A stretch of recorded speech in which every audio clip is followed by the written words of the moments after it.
Kung isa ka sa content creator na pagod na, pagod mag-isip ng content, pagod mag-edit, at minsan nagtatanong ka na, may nanonood pa ba sa akin?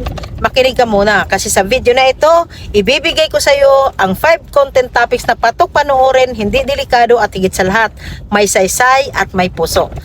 Topic number 1, real life stories. Example content, paano ako nagsimula kahit walang naniniwala. Mga pagkakamali ko bilang content creator. Bakit patok?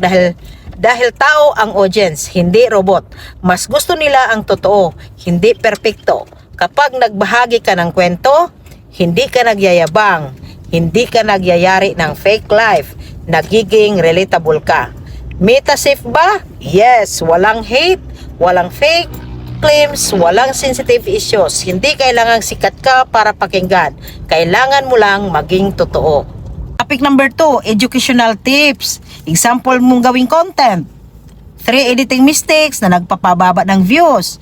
Or bakit hindi lahat ng views may kita? Ganon. Bakit patok? Ang tanong ng tao palagi, anong mapapala ko pag nanonood ako? Kapag may natutunan sila, pinapanood nila hanggang dulo. Sinisave, binabalikan lahat ng video mo.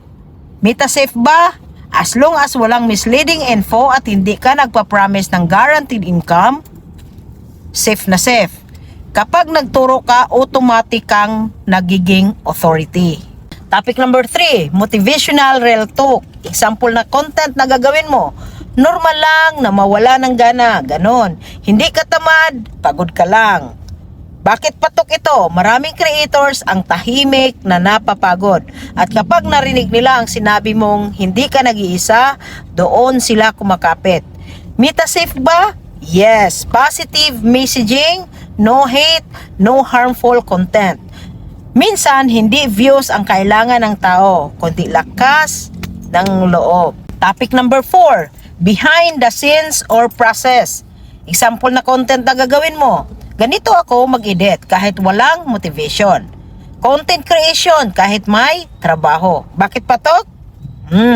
Gustong-gusto ng tao makita ang process, hindi lang ang resulta. Nakakabuo ito ng connection at trust. Meta safe ba? Yes, basta walang dangerous acts or misleading demonstration.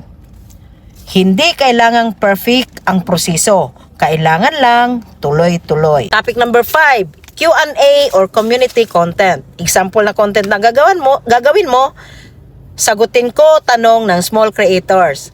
Reply sa comments gamit ang video. Ganon yon. So bakit patok? Kapag sinama mo ang audience, nagiging parte sila ng journey mo. Tumataas ang engagement, mas pinapabura ng algorithm. Meta safe ba? Yes, basta walang harassment or shaming.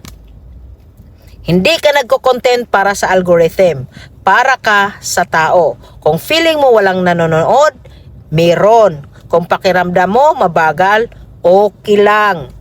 Ang importante, hindi ka sumuko sa gitna ng pagod. Mag-create ka hindi para sumikat agad, kundi para makatulong muna. Dahil darating ang araw, yung dating konti lang ang nanonood, sila pa ang magiging dahilan ng tagumpay mo. Natulungan at namotivate ba kita? Paki-like, follow, and share na rin para makatulong tayo sa iba.